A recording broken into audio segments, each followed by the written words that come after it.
जय श्री राधे कृष्णा। ओम कुकरेजा चैनल पर आपका हार्दिक स्वागत है।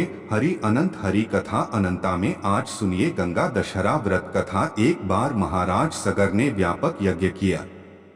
उस यज्ञ की रक्षा का भार उनके पौत्र अंशुमान ने संभाला। इंद्र ने सगर के यज्ञीय अश्व का अपहरण कर लिया। यह यज्ञ के लिए विघ्न था। परिणामतः अंशुमान ने सगर की 60,000 प्रजा लेकर अश्व को खोजना शुरू कर दिया। सारा भूमंडल खोज लिया पर अश्व नहीं मिला।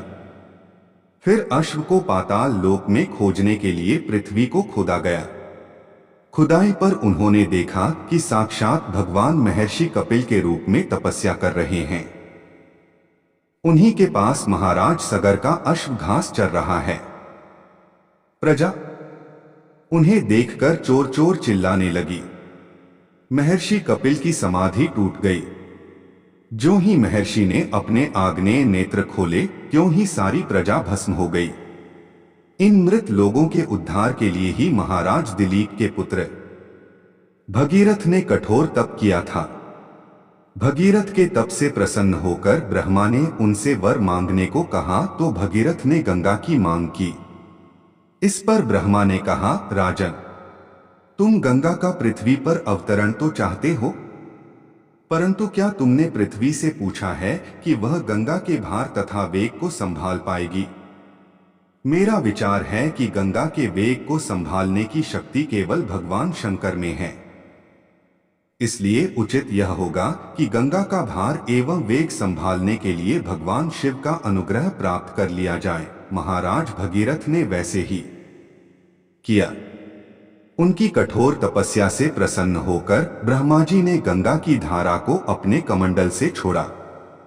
तब भगवान शिव ने गंगा की धारा को अपनी जटाओं में समेटकर जटाएं बांध ली। इसका परिणाम यह हुआ कि गंगा को जटाओं से बाहर निकलने का पथ नहीं मिल सका। अब महाराज भगीरथ को और भी अधिक चिंता हुई। उन्होंने एक बार फिर भगवान शिव की आराधना में घोर तप शुरू किया। तब कहीं भगवान शिव ने गंगा की धारा को मुक्त करने का वरदान दिया। इस प्रकार शिवजी की जटाओं से छूटकर गंगा जी हिमालय की घाटियों में कलकल निनाद करके मैदान की ओर मुड़ी। इस प्रकार भगीरथ पृथ्वी पर गंगा का वरण करके बड़े भाग्यशाली हुए। उन्होंने जनमानस को अपने पुण्य से उपकृत कर दिया। युगों युगों तक बहने वाली गंगा की धारा महाराज भगीरथ की कष्टमयी साधना की गाथा कहती है। गंगा प्राणी मात्र को जीवनदान ही नहीं देती, मुक्ति भी देती है।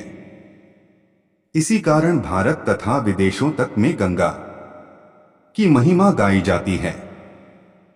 जय गंगे मैया।